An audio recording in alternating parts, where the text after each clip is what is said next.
We are Ambay etching process. Hey tech fans! Today, we're talking about a super cool way to make moulds look amazing.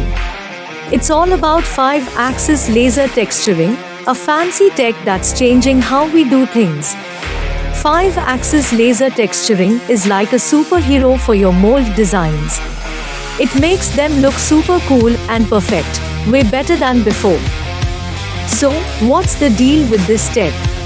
It can handle tricky designs, make things look super precise, and it's good with all kinds of materials. It's a big deal for sure. And guess what?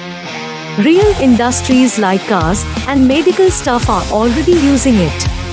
They love how it makes everything look way better and works super well.